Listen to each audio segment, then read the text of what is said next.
Welcome, ladies and gentlemen, to a tape remote broadcast of Paranormal Radio from the Irish Legend Roadhouse in Willowbrook, Illinois, on the Windy City Hometown Entertainment Network and Jack FM 89.7 WRHS FM out of Norwich, Illinois.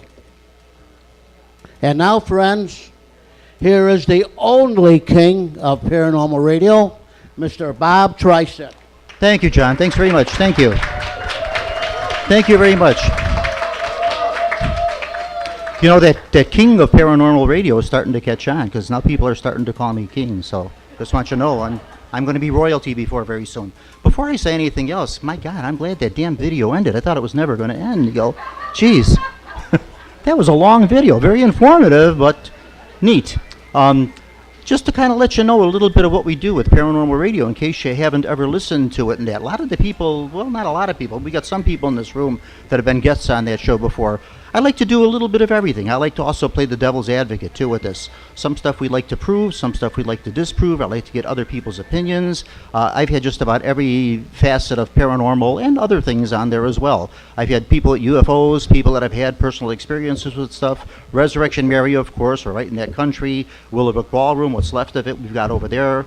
A lot of cemetery investigations, a lot of things. I've been on a lot of these investigations myself. I do tours, I do talks, I do lectures at some of the different libraries and things, so I'm around all over the place. You can find me on Facebook page also, too. Go up on the Windy City Network, www.windycityhometown.com. You can listen to this broadcast. You go up on YouTube, you'll be able to hear it also. And then also, the sign back behind me here, Jack FM. 89.7, that's our sister station. We're also aired on there too. This broadcast is actually going to be aired when, John? On Tuesday or Wednesday?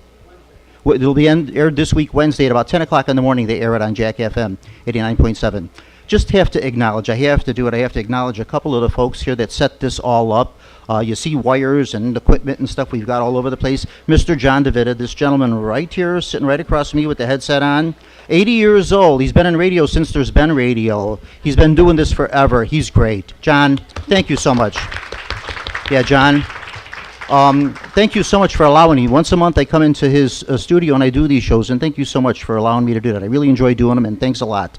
And this gentleman standing up in front of me here with the camera, that's Mr. John Shikanda. I worked for the station for about 2 years before I actually met him, and he's fantastic. John he tapes some of our broadcasts, like when I'm doing lectures and things like that. I've actually did a cable show too. One show I did for cable on Public Perspective, and I came on and talked ghosts. What else? Talked a little bit about that. John does a lot of good work for us too. He edits the shows, he gets them up. And then the two young men sitting on either side. Oh yeah, I'm going to mention him, John. He's pointing at him. I got him on my list. I didn't forget him. Mr., if I get his name right, Gabriel Kishanov. Kishanov? Close enough? I was practicing this all afternoon and I didn't get it. And Mr. James Rohde. They assist John. They happen to both be off, one happens to be off school this week. Yeah, they did a good job. They come out here about 1:30 in the afternoon and they set this stuff up and that. So there's a little bit of work to this, just to let you know, to do a broadcast like this. Normally we do these in the studios. On Paranormal Radio, I do other things besides paranormal too. I get other entertainers on, musicians, different people. I'm all for promoting everybody and giving everybody a break. If you listen to the show and you hear somebody that you like on there, it's great. That's what I like to do with this show. Now, the first folks I want to talk to is the two gentlemen sitting right next to me. As if you haven't heard enough of them in the last hour listening to that video, Mr. Neil Gibbons, sitting right to my right. Hello, everyone. Or my left, I should say. My left, your right. And Mr. Steve Lineweber, sitting on the other side. Hello. When I was listening to this, I didn't see this ahead of time. I saw it the first time you guys saw it, too. So this is the first time I saw that video. And I wrote down a lot of these words and a lot of these phrases and things that were coming up on there. And, Neil, I got to ask you first. Did you manage to come up with anything for this? Any proof who these people might be, who these voices were? Were some of these actually the 7 people that you were, claimed that were murdered here, buried here? The guy buried in the wall, all this kind of stuff? Anything? Well, first off, one of the things is that can you guys hear him? Irish legend has been around for about close to 100 years. So what happens is you're going to go from one story to another story, and people are going to build up more legend and lore on many stories. Now, you're never going to really truly know all of them as factual. Like, take for instance, like we were talking about the little boy Adam. The little boy Adam is a story about a little boy that dwells within this building here. It was told to me, it's a lie. Some people tell me, no, it's the truth. But I'm going to tell you something. Why is it every time when I call out his name, I get a little boy's name? Little boy's voice, I'm sorry. Like I said in the video, it could be a manipulation by something else, of course.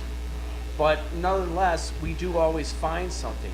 Talking about the bodies downstairs in the basement, nobody's ever going to really know how many bodies are down in the basement unless we just fully crack up this place. And as you notice, when we do ask questions to the anahata box, we say a number, it'll give us majority of the time a number. If we say a name, it gives us a name. So it also could be a manipulation of a playful spirit here that may say 7 or may say 4 or whatever number that may be. Also, like I was telling you, the name Beth came up quite a bit. We don't know if that's a true story either. Is there something, it's a bad feeling inside the woman's washroom, and some people say that it's another girl inside there. But every time when we're down here on the first floor, we keep hearing the name Beth. Do I know it's a true story? No, I don't know if it's a true story. But we only go by the research that we sit here and take our time and then go over the recording. That's what I say. Just about, if you ever listen to this show, just about every show that we do, I always say a good part of paranormal investigating is not actually proving that the ghosts or the apparitions are there or the entities are there. It's actually disproving them. What you do is you try to go back and debunk a lot of this stuff. Someone claims they see a shadow, someone claims they see an apparition, they've heard a voice, something touched them on the shoulder. We try to explain this stuff logically. What actually could have caused this? Something in the light. Is it happening at 3 o'clock in the afternoon when the light's coming through a window at a certain point and hitting a certain thing, and that's causing it? Is it an animal walking by? Is it something in the electrical? Any one of 1,000 different things that could cause something like this to happen. And when you run to the end of the rope with that and you say, we have nowhere else to go with this, we have no explanation for this, then you say, okay, we've got something out of the norm here, we got something paranormal. Well, Steve, wait a minute, I want to talk to Steve now. Let me talk to Steve for a minute. Mr. Steve Lineweber. Hello. Hi, you create that box, right? I created the box. You create the box. Now, this one is called the Matahari box. No, it's the anahata box. I just wanted to see if you remember what you call it. This one's called the anahata. Now, Yes. how is the anahata different from the ghost echo box and the ghost box and all these other box on box that are out there? It's a great question. It's different in that it actually hooks up to something like a PSP7, or we use apps a lot. We use apps like Spiritus, for example, portal apps and so forth, that are basically scanning through IP radio stations. So instead of getting the static that you do with a PSP7, you're actually getting that change in radio stations without the static. It gives a little bit more of a clearer sound without the but in addition to that, we are using different types of energy around the box. We're using magnets, we're using quartz, we're using orgone energy. Now, I ask this question a lot. Every time, I've had many of these folks on the show that bring these different boxes on, and I listen to these recordings and everything, and I always say, if these spirits have something that they want to communicate to us, and they have something they want to say to us, why aren't they saying it in a way that we're capable of understanding it? Why is it all ooh-ee, ooh-ah-ah, ting-ting, walla-walla, wing-wing, and in between we hear Neil, we hear Beth, we hear Adam, we hear chit-chat, chit-chat, word here and there and a word here and there. Why aren't we getting this in clear sentences? And then my other question, speaking of ooh-ee, ooh-ah-ah, there it goes, yeah. I think something just blew out, yeah. Well, you know I what? think They they do got- mess I with think they got electric mad at around me, here. yeah. I have to be honest with you. They do mess with the electric? Yes, around they here? do. Yeah. Okay, so well, then it's something that's going to happen. Maybe it's something out of the norm too. When you make Yeah. fun of the way they talk, they're going to mess Yeah. with the way you talk. Yeah, I guess so, yeah. But now, a lot of the questions you ask, too, are provoking questions when you ask them. And my understanding of doing an investigation is you're not really supposed to ask provoking questions. You're supposed to be kind of friends with them and kind of pacify them, and then you kind of get better results. What do you feel about that? Well, can I answer that one, Steve? Sure. All right, thank you. What I would say on something like that is sometimes if you're not getting answers and you want something, some kind of definitive answer, sometimes you have to do things like that. And you're going to find out that you're going to definitely get an answer after that. Like you've seen, there was also some swear words inside near the bar area. Probably they were getting tired of me questioning them. Like Bob said, it is a long video. But nonetheless, you do hear them saying certain slang words. during the broadcast. Take, for instance, upstairs in the attic area. They wanted us to get out after we were touching the photos and stuff. So yeah, somewhere along the line, I think it's that they get tired of you and they just want you out of here. And some of them, because we were going more into the morning, and I don't know if actually spirits sleep, but in one of the audios you heard one of them saying, sleepy. If such is the case, Lyle, if you, like you say, they want to get you out here and they no longer want to communicate, why don't they just simply stop talking to you? And that's it. Yeah. You're asking questions, you just don't get any more answers, you say, okay, we're done. Half So an you hour have of this, to, we're through. yeah. So sometimes you do have to provoke it because you want to show some kind of evidence that there's something here. And take, for instance, Tom over there, one of my partners over here. Tom, everybody say hi to Tom. Tommy is also Steve's brother. He's a good provoker, let me tell you. And he'll go out and then we got to send in our bulldog. That's Tom right there. He'll go ahead and take care of that for us. But yeah, it's a necessity. Okay, so you feel it's a necessity to do that. See, every group does things a little differently. There's many of these paranormal groups out there, and trust me, I've talked to a lot of them and been on investigations with a lot of them, and everybody does things a little differently. Some groups like to do that, some don't. So it's a matter of preference, and if you get good results with it, then fine. We need to take a break. You're waving. What are we waving for, John? Oh, well, hi to you too, then. Hi, I don't John. know. You're just waving. I thought maybe we had to stop and take a break or something. Yeah, so that's, like I say, everybody does things differently, and if that's your method, you get better results with it, or you feel you get better results, okay, fine, go for it. That's what I'd like to say with that. Okay, I'm going to stop for just a moment, and I want to ask you, the anahata box, how did you come up with that name, anahata? Well, the anahata has to do with the heart chakra. The who? The heart chakra. Our original box was the chakra spirit portal that we built, and the reason we even named it that is while I was building it, I was doing a lot of meditation based on the chakra energy centers, and when I decided to do the anahata box, I had a focus on the heart area, the heart chakra, and as I was building it, I was just listening to that energy and allowing it to guide me. Oh, okay, good. All right, there's the answer. You got something else to say, Neil? Yeah, speaking about... Why should today be different? Exactly. Go ahead. Talking about the anahata box, I'd like everybody to try to get an understanding of it, is when Steve came up with the anahata, the chakra box was more like one-word answers, almost like an SB7. But the anahata, we took it to a cemetery called Mount Olivet Cemetery for a test run. And what we were getting is we're getting conversation. We're hearing them. If you go on our YouTube thing and you go to the scene glimpses, please watch it all the way through. Another thing about it is we sometimes get sentences in reverse, and we notice that, and I like to call them mirror zones. In these mirror zones, we take the reverse and we reverse it again. I don't know if that's confusing, but then we play it forward. If you listen to the last 4 minutes of glimpses, we start getting these voices that were originally recorded in reverse, and then they were played forward. And this girl who we believe, and especially Steve over here, believes that there's a spirit guide inside of the box called Christina.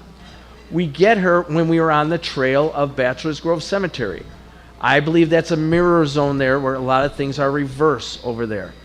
And that's another cool thing that I really truly like about that anahata box, how it catches certain things like that. Okay. Well, there, we've got the opinion on that. You've heard what they've had to say. You've watched the video, so now you kind of make up your own mind. We're going to get another opinion here. That's, of course, if they want to do the show. Reverend Bacon, Mahela Bacon, you want to come and talk on the radio? You and Donna? Okay, Steve and Neil. Okay, Yeah. you're going to exit. Thank you, gentlemen. Yep, and if anybody wants to come Yeah. up to the attic. And Donna Hilborn Fisher, we're going to get the opinion for you. You guys might want to, be careful walking on the wires here. And in the meantime, Mike Rovner and Jessica Rovner, step up to the mic here. Like I said, I like to have music on the show and stuff like that. So while we're doing the transition, Mike and Jessica Rovner are going to give us a song, and they're going to take us out. They're going to sing Silhouette for us. They're a very talented couple of young people that do some songs and stuff all over. You'll see Mike all over the place. They like to perform. I like to give them a plug whenever I can because I feel for them. They're very talented people, and they're going to do a song Silhouette for us, and then we'll get back to more paranormal talk. So just stick with us for a few seconds there, folks, and thanks for listening to Paranormal Radio. Enjoy the song.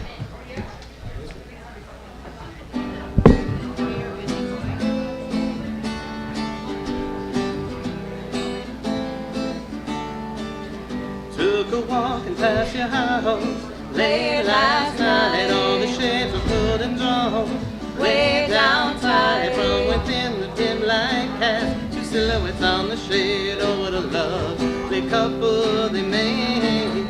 Put your arms around your waist, held you tight, kisses I could almost taste. In my mind, wondering why I'm not the guy. Silhouettes on the shade, I couldn't hide the tears in my eyes.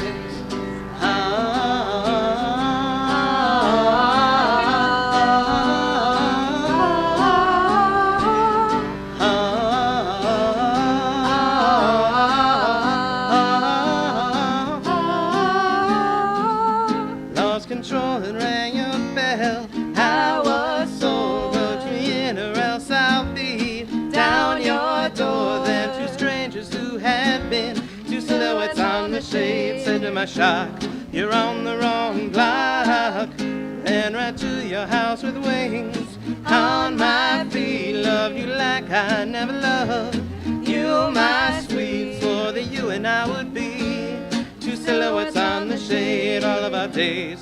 Two silhouettes on the shade.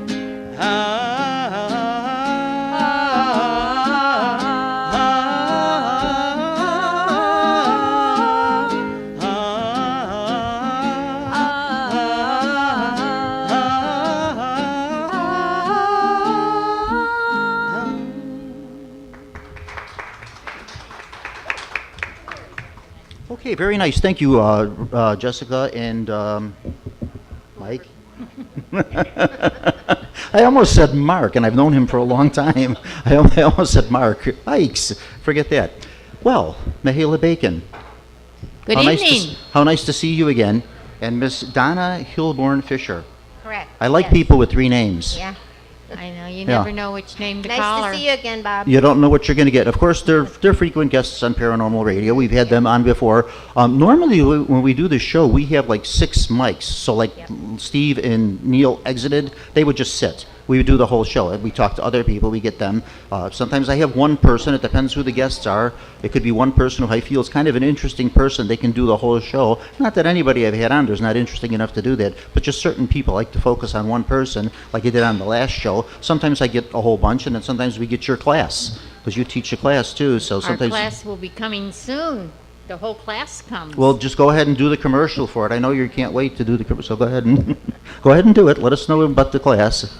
Well, I'm the pastor at the Evangelical Spiritual Church, and we have a couple classes. We have an open class on Sunday night, and everyone is welcome to come. And I have a closed class on Monday night, and those are the people that filled up that class, and so we had to do something else, so we opened another class up.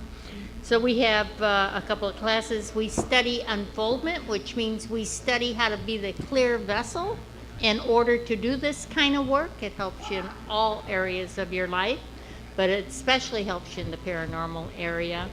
And we work very, very hard at trying to get it all right. Now, you are a spiritualist minister. Yes, I am. You are spiritualist, so spiritualism is actually a faith. It's actually a religion. That is- Not recognized by the state of Illinois, I might add, but nonetheless, is it is. correct. But it is nonetheless a religion. It is a religion. We, our church is listed as a spiritual church. Our church is recognized by the state of Illinois. Oh, it is We- recognized. But we teach spiritualism. The difference between a church, a conventional church, and a spiritualist church is we believe in communication with the dead. Okay, so then are you considered a medium? Yes. Good. You're just the person I want to talk to. Donna Hilborn Fisher, the person sitting to my right. Hi. Hi, good evening. You also are associated with the church. I am. Yes, I am. I'm the associate pastor. Okay. And I have the fun jobs. I just sit in the background and make sure the lights are on. And You are also a medium. I am. Okay. Now, as mediums, what we've seen done tonight with the anahata box and the different boxes and the voice recorders and all this, you're able to do this without the boxes. Correct. So you're able to communicate without the boxes. Now, just as a matter of opinion, and well, I guess that is sort of putting you on the spot. I kind of know the answer to this, and I kind of have a preference for the way I like to do it, but I would like to ask you, and if you don't want to answer, you don't have to, but do you prefer to work as a medium and get better results communicating with the spirits, or do you think the boxes work better? What's just an opinion? The best way to do things is to marry as many things that you can to help you. Now, when we die and we cross over, we no longer need the English language or any other language because we do thought transference. So when we marry the people that do these works and investigations and the paranormal works, and we marry them with the mediums that pick up on the thought transference, and we have the instruments to prove something is going on, that's the best scenario you can have. Okay, so kind of like working with both is what you're trying to say. You work with everything. You work with everything, okay. Anything available, you work with. Okay. Donna, what about your opinion on that? I'm in agreement. Been in it long enough to see that the instruments do help us. Okay, quite so a the bit. instruments are an enhancement. Absolutely. Okay, all right. Yeah, see, now myself, I'll be honest, I've worked with these boxes before and been with teams that have done this and that, and I find that if I have a good medium with me when I'm doing this, I actually prefer the medium. To me, the medium, I actually get a little bit more better results from it, and just an opinion. I mean, the boxes are great too, like you said, they're okay too, but when I can use a medium that doesn't charge $300 an hour to do this, I like to work with the medium. Yeah, just an opinion. There again, just a different opinion. Yeah. Now, you have an event coming up at the church, right, on the 14th? Snap it. Snap It, that's the Supernatural and Paranormal Investigative Team. That is correct. And you've got an event coming up the 14th. Yes, on Saturday the 14th, doors open, I believe, at 11 o'clock to 6, and they will be doing, here we go. We have Mary Marshall. We'll have maybe Bishop Christina Rake, if Bishop Rake... I tried contacting her. I sent her a couple messages. She never responded back. If she doesn't come, I will be doing a workshop on life after death. Near-death experience. Yeah, the near-death experience. Nick Sarlo, Dale Kesmerick, A.J. Reed, and IPRA. Okay, so you got some good names there in the paranormal field that'll show up at this, yeah. That is correct. And where do they go? We're going to... No, what's the address? Where do they go if they want to do this? 5130 West 25th Street, Cicero, Illinois. Used to be a funeral home that the church bought in 1975. So we do investigations out of the church. We have Snap It that does investigations. We have Hands-On Paranormal, Seances. which works with Snap It. Julius, who does teachings of the instruments that they use to do paranormal investigations. Also, we are doing readings. We will have somebody there doing bowls, where they do energy healing, and we'll have tarot cards, Angel cards. Angel cards. We're going to have angel cards. What's the difference between a tarot card and an angel card? A Native American card. Okay, you have a tarot card, an angel card, and a Native American card? Mm-hmm. What's the difference between the three? Very quickly. The difference are the readers. That's Okay. what they prefer. Okay, they so are just- still using them as an object to focus on to give you readings. Okay, gotcha. So it's a matter of preference. You kind of get the same results, just what they prefer using. Similar results, Okay. absolutely. Yeah, see, I've always found tarot to be a little dark myself. Like when I've had a tarot reading done, it seems like it's a little darker reading. Just there again, just an experience, maybe just the experience I had with it. That's all I could say about that, yeah. Angel cards, and what were the other one? And Native American Native cards? American card. Okay, I'm not familiar with that. Angel cards, yeah. Native American cards, that one I'm not familiar with. The girl that's going to be doing the readings is here, Chris. Okay, Chris, She let's does- get let's get Chris up here. Come on, Let's Chris. rotate Here, rotate Chris. seats. No, Yeah. stay here, Mahela. Okay. She can have one. She does. This is Chris who now? What's her last name? DeBow. Okay. I think was she with us before on Paranormal Radio? Oh, she's been with us. Okay, I thought she looked familiar. Yeah. She comes along. Okay, I thought she looked familiar. Oh, yeah. yeah. Okay.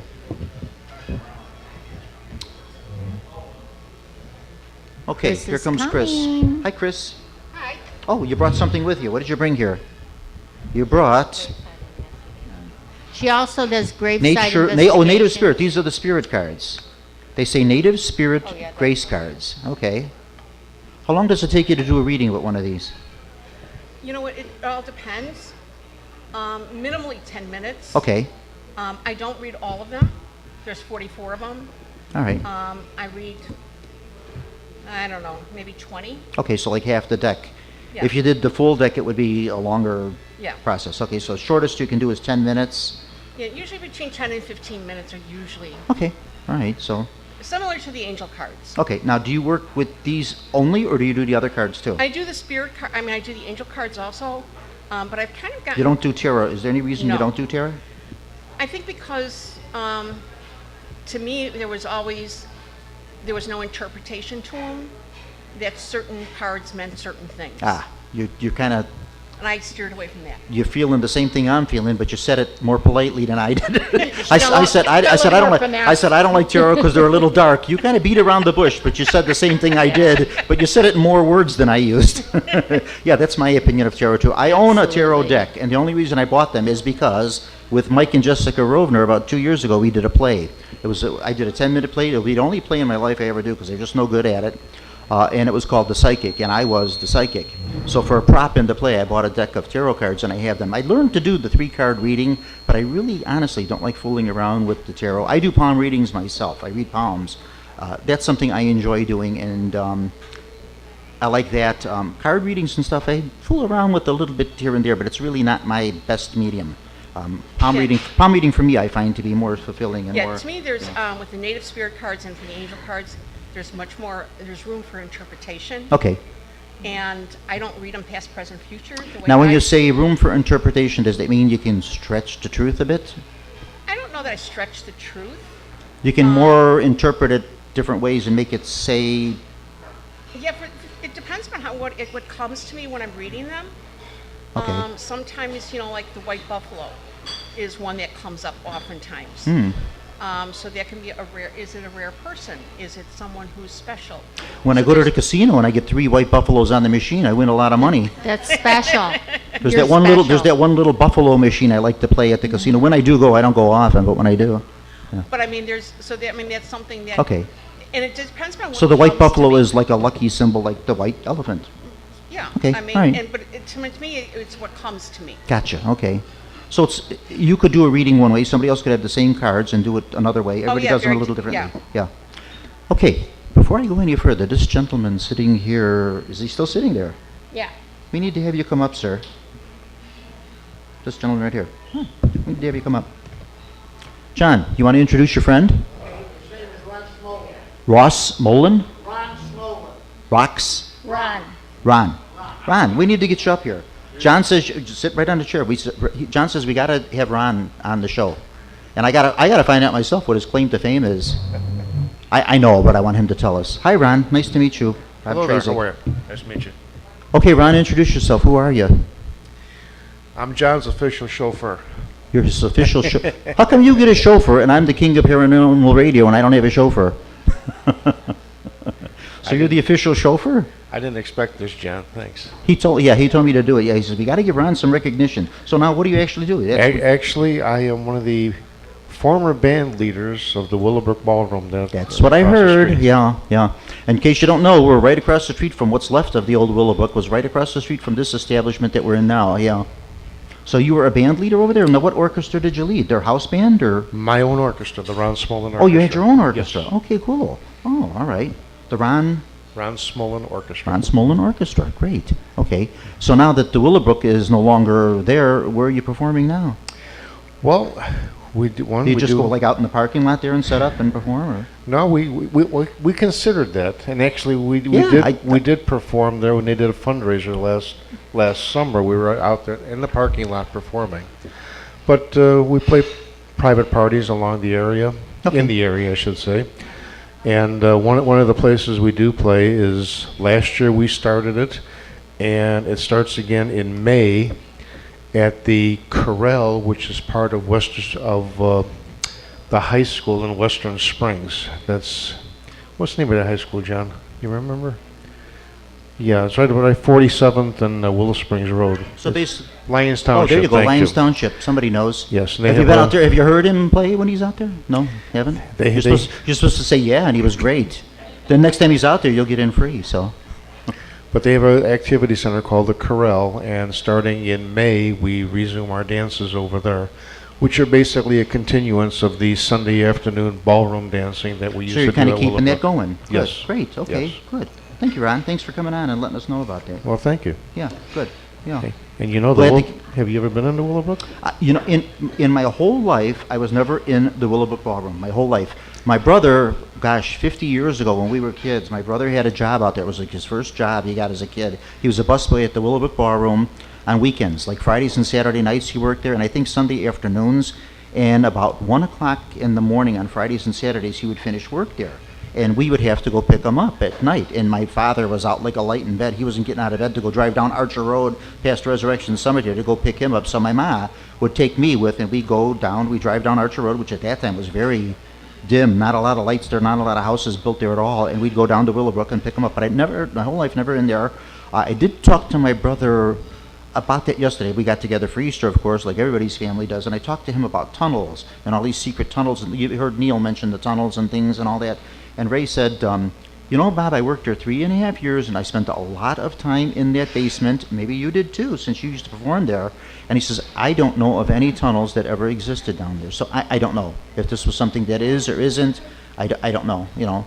Of course, now it'd be kind of hard to go down there and look. I mean, they do have it kind of covered up there, so I think they are covering some of the basement that might exist, but I don't know if those tunnels were ever down there or not. But there's this, there again, a legend, you know, about these tunnels that connect this building that we're in now to that one, and they use it as a sort of an escape route for the gangsters and things, but I don't know. You know, there again, this is one of these stories that you have to investigate, try to find things out. Oh, good, some people are coming back. I thought everybody just got tired and left. I thought they all just left, yeah. So now you were down in the basement. Didn't you perform down there, or? I performed at the main stage. I performed in the banquet halls downstairs. Did you ever hear that about the tunnels down there? I've heard rumors about the tunnels. Everybody's heard rumors, but nobody Right. knows that these tunnels exist. Yeah, it's amazing, isn't it? Yeah, like how this works. On the second, there was a second floor over the lobby that at one time, back in the 20s, they did have gambling up there, gambling machines and stuff like Who that. didn't? Yeah. Now they're everywhere. The library by my house, the Elsip Library, we live in Elsip, we got gambling machines in the library. They make more revenue on those than they do on overdue fees, so they're happy to have them there. But Yeah. this is totally unprepared, but I think I told John this story, and I'll share it with you and everybody here. Mhm. Summer of 2016, I was at the Willowbrook. A friend of mine, his band was in from Omaha, and I was there to listen to them.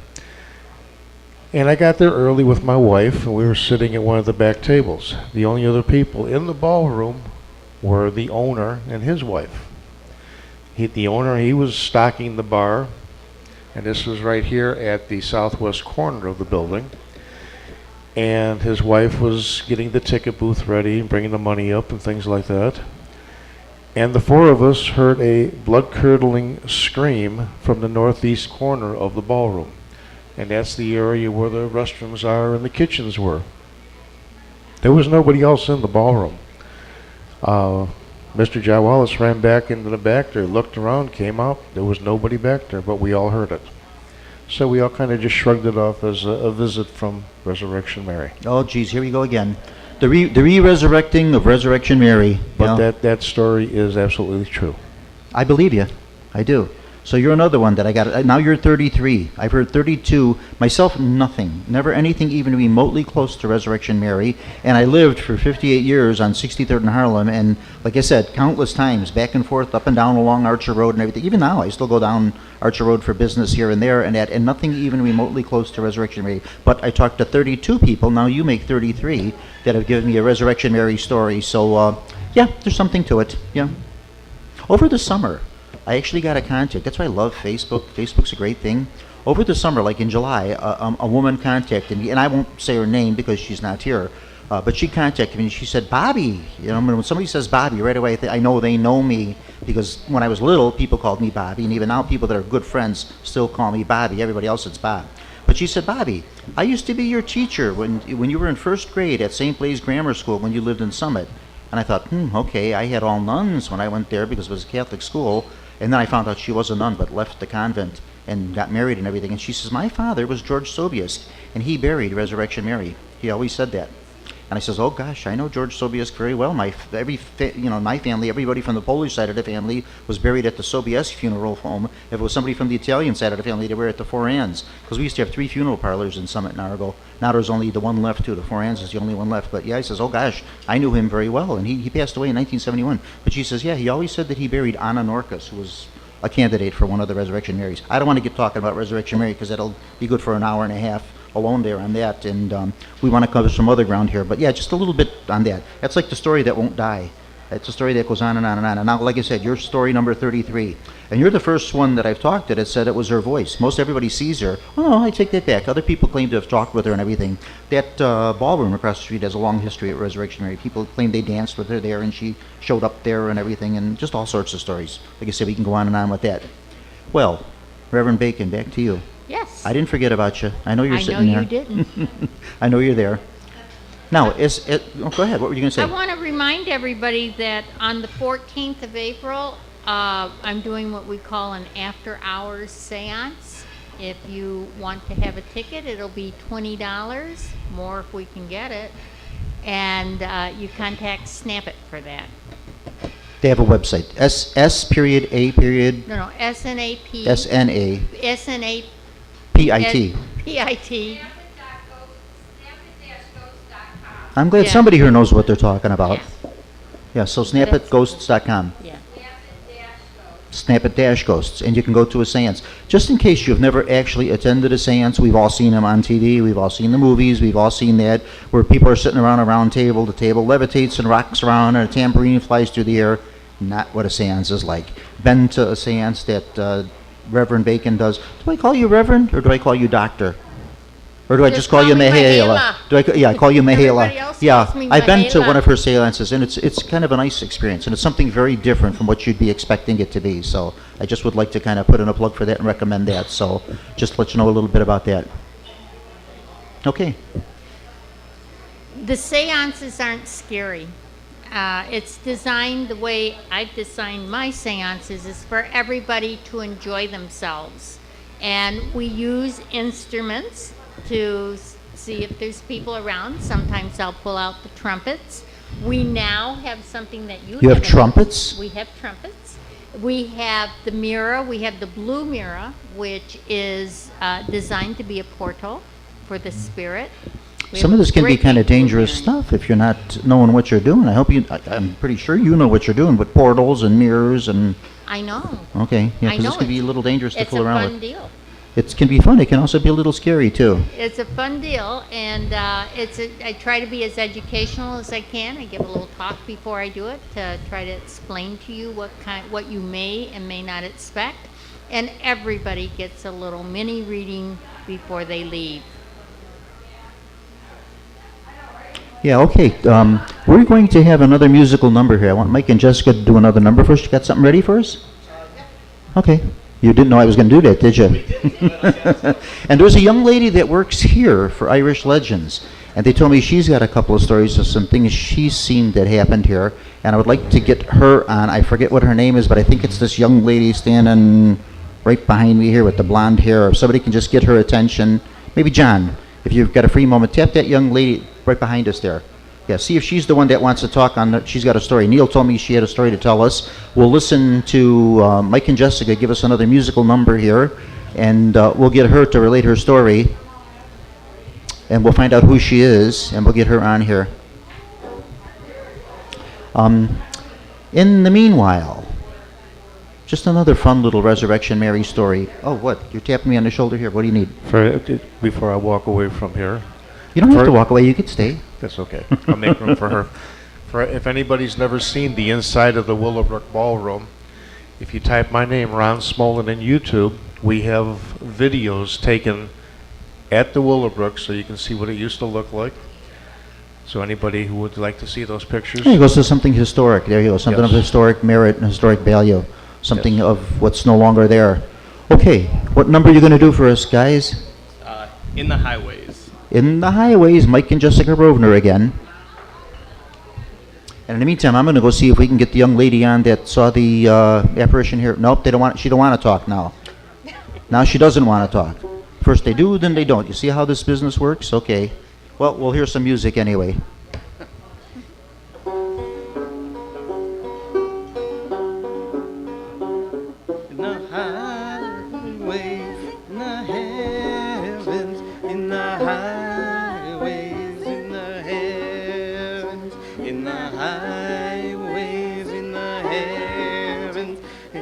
somewhere working for my Lord. I'll be somewhere working, I'll be somewhere working, I'll be somewhere working for my Lord.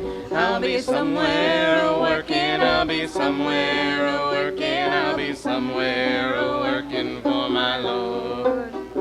If he calls me, I will answer. If he calls me, I will answer.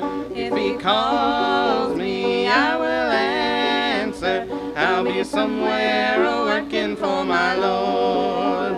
I'll be somewhere working, I'll be somewhere working, I'll be somewhere working for my Lord. I'll be somewhere working, I'll be somewhere working, I'll be somewhere working for my Lord.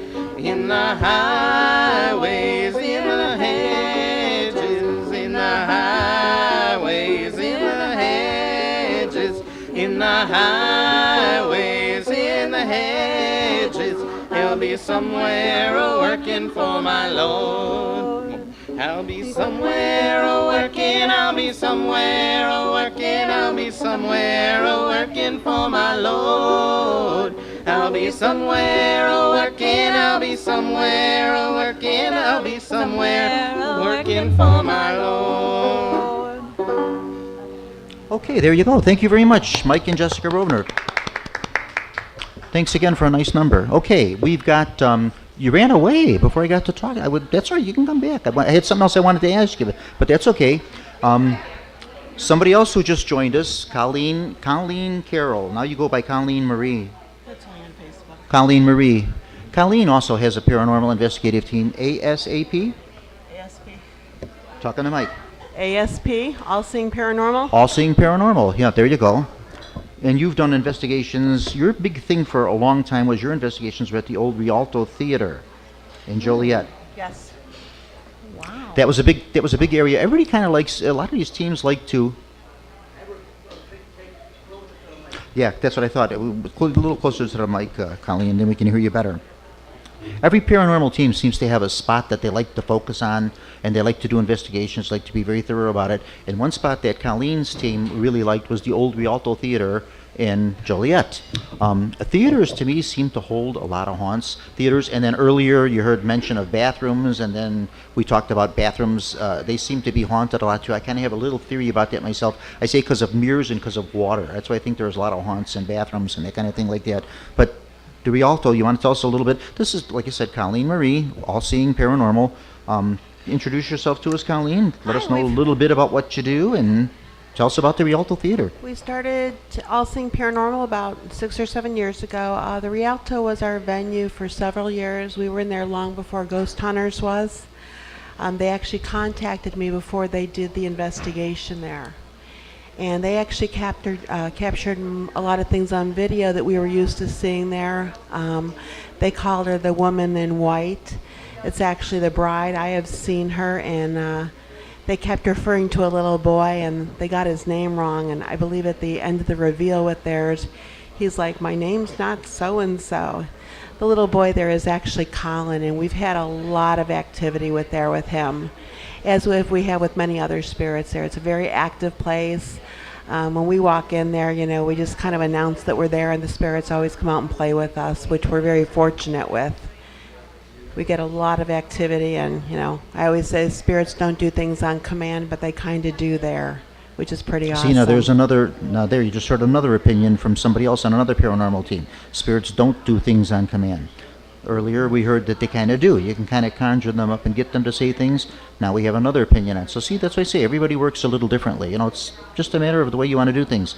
How about you, Mihaela? How do you feel like you can conjure them up, for lack of a better word, and get them to say what you want them to say and kind of get them at will? No, I see who shows up, and if you come in and you send the thought before you come into a seance or a reading, I do readings, then generally somebody comes with you.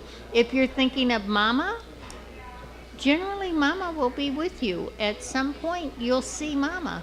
I will see Mama. I'll be able to give you a message from Mama. they just show up. But in my field, I do people that are looking for their loved ones or specific things, where when you're in the field that these people are, the investigation field, they're looking for anybody to show up, and they're just sending the thought before they go, please come and give us information. But is that sort of not the idea, too, with the seance? Now, as I remember when I attended the seance that I did attend by you, it was sort of like you're giving messages as they're coming to you, and you're saying things out. And does this apply to anyone in the group? Sometimes it does, sometimes it doesn't. It's kind of, you don't really know, so you can't go there specifically. We were trying to conjure up Uncle Elmer here so he can tell us where the diamond ring is hidden in the house and that kind of thing like that. It just doesn't always work. Yeah, it works a little differently. Yeah, it's not quite the same thing. When they do the paranormal investigations at the church, we have a couple of people. We have Bill, who lives in the back. And Bill is always part of any paranormal investigation because he makes sure that... He just always shows up. So Bill's an entity that kind of hangs out there. He's stable, and he'll explain who the people are. He's been around for years. He's lived in the back for years. So when they come across this little boy that was killed in the Eastland tragedy, because our building was built because of the Eastland tragedy. The funeral home was across the street. They made lots of money, so then they built our building. It was a state-of-the-art building. So we have a lot of that, within our walls. Oh, I see. So now your building was built because of the Eastland? Because of the money they made off the Eastland. Oh, I see. Okay. So you had a small funeral parlor, and across the street. Now, were actually victims from the Eastland disaster taken to that funeral parlor? They were in the funeral parlor across the street. Gotcha. So when the funeral directors moved and built a new building, they just kind of came along too. Oh, okay. And we've all right. had quite a few mobsters Oh, that's all right. been buried out of our building. Now, have you managed to contact any Eastland victims? They've contacted a lot. We have a lot of activity in the basement, and they've contacted quite a few. Okay, Bill that's is interesting. just an excellent host. Hi, Neil. Welcome back. I was getting ready to cuss you out. I thought you got mad and left or something, and that's it. I'm just messing with you. I didn't think you cut out like that. No. Yeah. Tommy, come on. Let's get Tommy to say something. Colleen, thank you so much for coming by, and thanks for sharing with us. Colleen, thank you. Yeah, Bill's an excellent host for that. He can explain anything Good. they want to know. Hi, Tommy. Hi, Bob. Mr. Time Lineweber. This is Steve's brother. He's also part of the team, and also Tommy was in the video that you saw there. Now, you do this. Sometimes you're with them, sometimes you're not. It, I guess, depends on your work schedule, because of course everybody has jobs that they do. It seems like when you go on the investigations, things happen. It's funny because they refer to me as the skeptic, but I'm kind of more in between. I don't say it is, I don't say it's not. I need definitive evidence, and I don't know what that is, Bob. I don't know what definitive evidence will be for me, but I have seen some things that I cannot explain. Yes, I know exactly where you're coming from, because I'm in that same position myself. I like to see the definite proof of things. I like to know it, and I like the definite. Same thing with me. I've had things happen and things that I just can't explain. I have no explanation for that have happened to me, and I like to investigate these things myself and get the facts and what's causing this. Who was this person? What were they doing there? As much information as I can find. That's where the research comes in. Good old-fashioned research. You research all these things. That's where that all comes in. Well, paranormal investigation itself is obviously not an exact science. We bring science to it, but right now it's not an exact science because we cannot prove that it is or isn't. There are things we can prove, hey, this is debunked because they're having hallucinations because of high EMF detections. It's way over 300, and that's explained. That's actually a thing that's been explained before. High EMFs can cause something like that. It can cause nausea, all kinds of things that people think they're experiencing something paranormal, but it's actually quite normal. Okay, so if it's got a logical explanation, you debunked it, it's not paranormal. If you can't explain it, we got something we can't explain here, something out of the norm, paranormal experience. Paranormal, by definition, is something that you can't explain with science. So I can say things are paranormal, But I'm not going to say it's a ghost. I'm not going to say it's a spirit. I'm not going to say it's a demon unless I have that definitive proof, which I don't know what that is, Bob. Maybe a full body apparition. I've never seen that. My best evidence has been electronic voice phenomenon. Okay, so isn't that proof enough for you? It's not. Okay. What could that be? Parallel universes, radio waves? I don't know. But when we get an intelligent response to a question, yeah, it could be suggestion. We're waiting for that answer, and that's what we hear. So I throw a lot of those EVPs out. Boy, but when I get a really that wasn't the answer I was expecting to hear from the brother of the man that builds the boxes. But he has some that have come back that are clear, so clear, and those, it's an answer, and it's so clear. Wow, what is that? So you're sort of like a partial paranormal believer. I don't even know if I'm a believer. I want to know the truth. That's what it is. Is it paranormal? If it's not, tell me what it is, and I want to find out. I want to know. That's basically what it is. Have you ever seen God? Nope. Do you believe in him? I got him. I got him with that one. It gets him every time. I love using that line. You don't see him, but yet you believe in him. Same thing with this. You haven't seen it, but you believe. I have the same feelings on that. I can't prove he exists. I can't prove he doesn't. But you believe in him. I don't know. Here we go. Here we go. It's yeah, exactly. That's what it's all based on faith. Exactly. I've had faith and I've so lost faith. So is the paranormal industry. However, I have had experiences of things, and I'm not going to relate the stories here because that'll be a whole other show. Things that I just cannot explain that have happened to me, and I'm sure we could talk to probably 20 people in this room, and they've all had these things. Colleen is shaking her head; she's had them. Mahala Bacon has had these. We've all had these experiences. We just can't explain these things. There you go. So that's it. Yeah. It's gotten to the point where you always want to believe in God. You always want to believe in the paranormal. I've gotten to that point where I try not to want. I want proof. Show me. Either way, say there is a God. Okay. And that's great. That's great. You have. I just at that point right now where I can't say there is, but I continue to live my life how I feel I should, and the things I do are, as far as I'm concerned, are morally right. And if there is a God, I think that would be taken into consideration. So, yeah. All right. I don't want to get on a whole religious thing here. I was just using it as an example of like belief and unbelief and things you have seen, things you haven't seen, and things you do believe in. That's what I was getting to with that. But yeah. So now, what do you really hold faith in the paranormal field? Voice boxes, like you said, you're a little skeptical of. How about photographs, pictures, videotaping? I've seen some interesting photographs, but it's nothing I can say one way or the other. There's ones where I can disprove for sure. I got to give you one thing. You're very decisive about being indecisive. I have something to say about Go ahead. this. Yeah. Mm-hmm. There's a field in science that's called energetics, and it's my expertise. And energetics is a field where science knows something exists, but they can't prove it yet. And isn't that what we're doing? We know something exists. We're working on getting the grand proof of it. So we all are working in this field of energetics. If you know it exists, but you can't prove it exists, isn't that sort of a paradox? Well, they can't prove it because they can't see it. And is energetics an actual science? Like It's a science. So you do get a degree in energetics? Well, yeah. Okay, all right. And it's a science. It's like wind. We don't see wind, but we can see the effects of wind. And when we can feel? And we can feel it. Well, you can feel the spirit touch you. You can hear the spirit. You can sense the spirit. You can do all of that with wind too, but you don't see wind with your eyes. You just see the effect of it. It's called the field of energetics, and these are the scientists that were my children. And they were raised from the kids of the 60s, and we said, we're going to go change everything.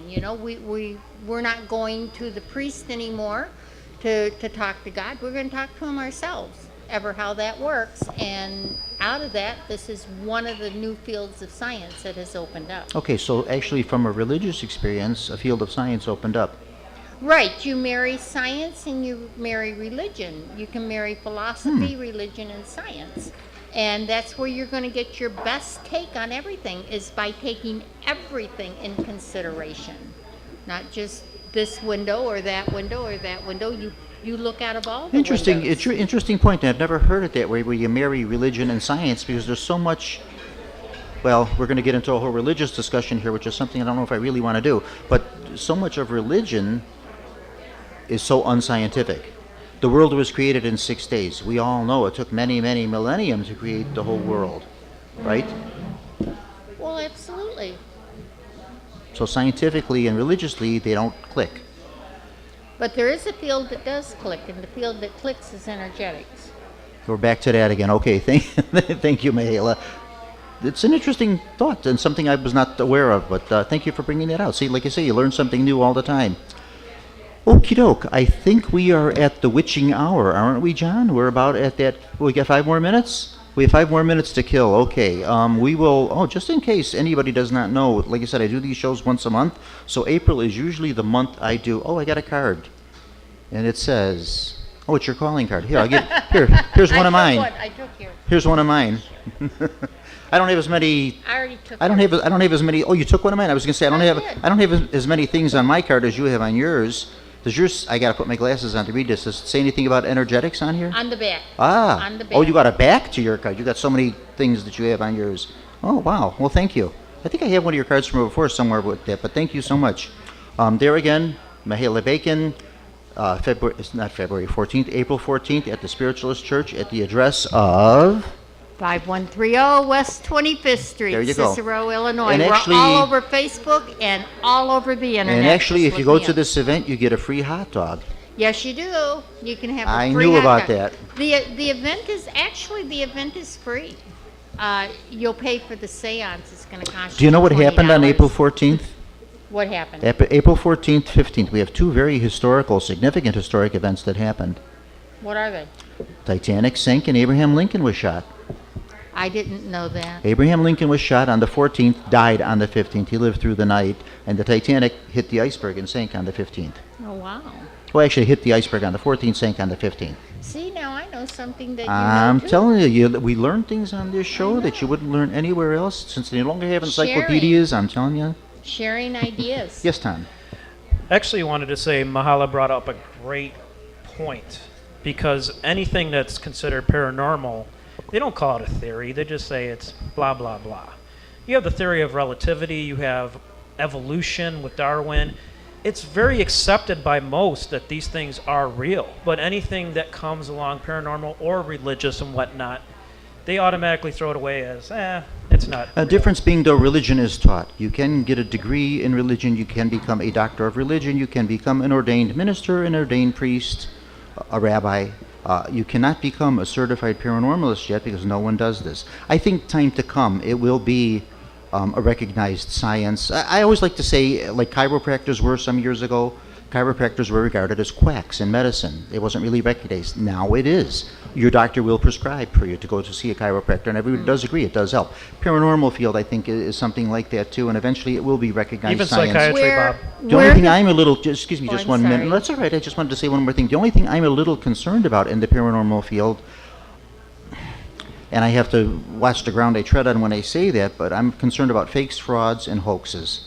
Because unfortunately, as of late, in the last couple of years, it seems like you're seeing a lot of this happening more and more and more. Some of it, I think, is good intentioned. I think some people really want to believe, and they want to believe so much in this that they're actually convincing themselves that they're seeing and hearing things that they're really not. And it's very easy to create a haunt somewhere. So I'm just a little skeptical about that. And the only unfortunate thing is when these things are proved to be hoaxes, people laugh at paranormal, and it kind of sets it back a few years. And I'd like to see that kind of wiped out. So we do put more credibility and legitimacy to this business of the paranormal. Go ahead, Mihaela. Where the paranormal investigations and the paranormal people, I believe, will be going, in fact, I would count on it, is that neuroscientists today can actually measure your brain waves. They use color techniques, and they can actually create a picture of what you're thinking. Oh, I hope not. They're able to create things that you cannot even imagine. I'm in trouble, Bob. And what we're going to see is we're going to see more and more people with more and more education and more theories. We're going to see them hook up with some of these medical people that are doing things, trying to see if they can get impressions, and the paranormal teams are going to have equipment that you cannot even imagine today. And that will happen in the next 5 to 10 years. We are moving forward so quickly. So, Bob, that'll put a lot of your fears away. Yeah, I think it will too. I think time to come, like I said, I think it'll be more of a credible what that field. will do is that will prove to him, because they actually have the equipment now, that they can do things that you cannot even imagine. I work with these people, I know. And what you are going to do is, when this equipment becomes available cost effectively, is you're going to be using it for your research and for your investigations. Yeah, expect it when it first comes out. Expect it to be expensive, like anything. And then when it's out a couple of years, prices drop on all that. So this is going to be a credible, unbelievable field. Yeah, just a little something, nothing to do with anything scientific, but nonetheless, I thought it was kind of cool. We got here, like I said, very early this afternoon, about 1:30 in the afternoon, to set up for this and go through things and talk about what we're going to be doing this evening and that. And they have a couple of bookcases out here, and I was kind of perusing through the bookcase, and I took this book out, and this is a book that says Ghosts. Isn't that cool? I thought that was the neatest thing. There was another book in there, too. There's a couple of them in there. And, of course, I'm going to put this back. I'm not going to take it. But I just wanted to make sure I had it out here, so I mentioned this on this show. Okay, John, we need the X-Files music. I'm done. I'm talked out. Thank you so much, everybody, for Mahela Bacon, Tommy, Steve, Neil, everybody. Thank you all for coming on the show.